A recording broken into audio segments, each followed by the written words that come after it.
Justin, and I have returned with more comic reviews. I haven't done any basic comic review videos in a while, so they have returned. And let me just start off with Madame Xanadu from Vertigo.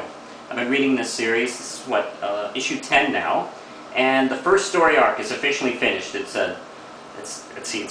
Matt Wagner and Amy Reed Hadley, and they have finished their story concerning her relationship with the Phantom Stranger.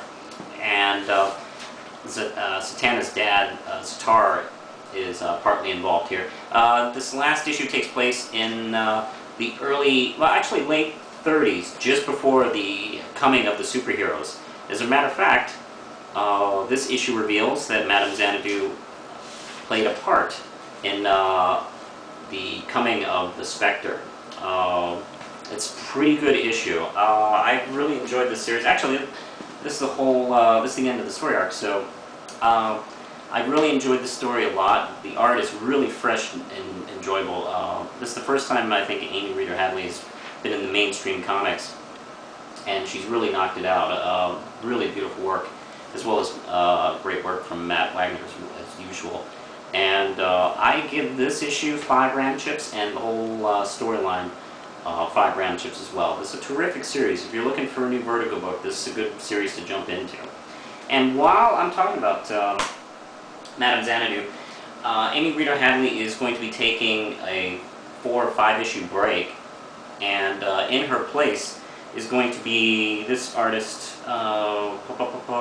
what's his name? Hold on.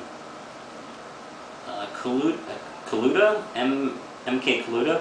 Anyway, she, I've been following her DeviantArt page, and she talked about Mr. Kaluta, and he did Madame Xanadu back in the 80s. I keep forgetting that Madame Xanadu is an old character. She's been around since a while, and she recommended this cover art that he did on the Madame Xanadu special from 1981, and decided to pick it up. And hey, the interior art is from Marshall Rogers, who's one of my old favorite artists. It's drawn by it's written by Steve Englehart and drawn by Marshall Rogers. And I love the old 70s, 80s pre-Vertigo work from DC that had kind of a creepy horror feel that really didn't fit into their regular superhero stuff. And God, it's a beautiful little book. This issue basically is about Madame Xanadu trying to prevent 2 people from being, from hurting themselves from their addictions. One is addicted to drugs, the other is addicted to magic. And they've kind of hooked up. It's not a good combo, so she's trying to do what she can. Beautiful piece. If you can find this, I recommend it as well. This is 4 RAM chips. Beautiful. And there's also a backup story by Brian Bolin that has nothing to do with Madame Xanadu. It's some crazy sci-fi story. It's okay. It looks great, though. 4 RAM chips altogether. Nice work. It's $1, but I got it for $5, so, you know, I hope you can find it. I had to dig around for it. And going over to Wonder Woman 31, Rise of the Olympian continues with Gail Simone and Bernard Chang drawing. She does battle finally with the Olympian, and she also learns more about genocide. I mentioned earlier that she's kind of a golem with the ashes and dirt of sites of various genocides. Do you care for a spoiler? Do you want to see a spoiler?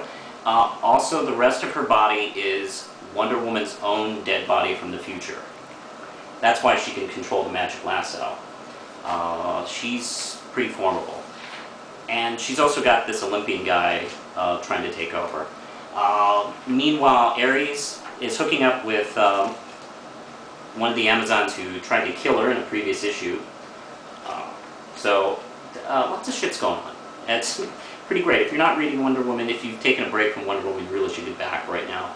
Maybe buy a few issues backwards. It's been pretty crazy. She's been a very busy woman.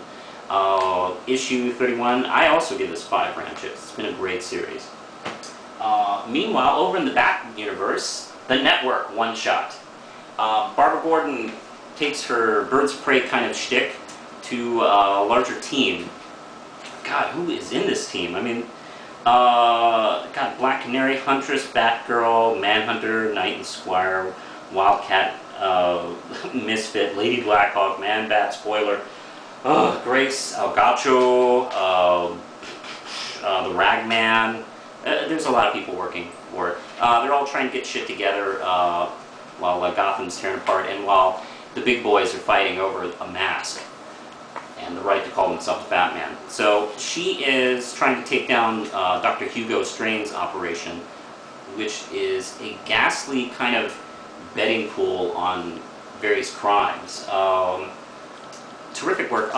Let's see. It's written by Fabian Nicita, and Don Kramer and Jay Califone are the artists. And terrific work between Batgirl and Huntress. They don't really get along too well. Does anybody like you, Huntress? You get along with no one. Maybe Dick Grayson and Barbara Gordon, but that's kind of it. You rub everybody the wrong way on that team. It's surprisingly good. I actually kind of picked up just because Batgirl is in it, and she gets no love from the DC editors, so I figured, well, might as well get this. It's actually pretty enjoyable, and it almost looks like the pilot for an ongoing series. I would buy this. If this was an ongoing series, I'd pick it up. I'd make sure. I haven't heard anything about it being an ongoing series. Maybe it's a little tryout. I don't know, but I really enjoyed it. It gets, I'll give it 5 RAM chips. I really did like it. If you can find it, pick it up. If you skipped it, like, oh, I don't need all this shit, get that one. Now, I realized that my stack here this week is a little estrogen heavy. So, to balance it out, I got Dark Avengers. This is Dark Avengers issue 4, and last we left the team, the Dark Avengers goes to help Dr. Doom, who is being invaded by Morgan Le Fay. She's trying to take over his country of Latravia. And they take the fight to her in 690 AD, while different time versions of herself are fighting the team in the present. I don't know how the fuck that works. Everybody seems to be trying to outdo Grant Morrison these days. But it's pretty good. And let's see, the art is by Mr. Diodato. And let's see, not too much to say. It's the last issue of the story. Now, Doom can't really kill her because her fate, her timeline was tied to him. So he kind of just figures out how to banish her without killing her. And there's some interesting stuff here. Which I really can't talk too much about. I got 2 minutes. But let me just say, it's interesting watching Norman Osborn deal with the Marvel Universe on a hero level. Because I'm just used to him like fighting Spider-Man and that's it. And seeing him deal with the Sentry and Doom and all these other characters, it's really interesting to watch. And I can't believe I'm enjoying Norman Osborn's adventures and not Peter Parker. I don't know what the hell has happened. And I only got a couple minutes, so Buffy issues 24. I'll just make this short. Good. It's a Giles and Faith adventure. Let's see, it's written by Jim Kruger and Cliff Richards. Not British pop star Cliff Richards, unless he's more talented than I thought. Pretty good. They do battle with vampires surrounding a town. And issue 25, written by Doug Pierre and Georges Ginty.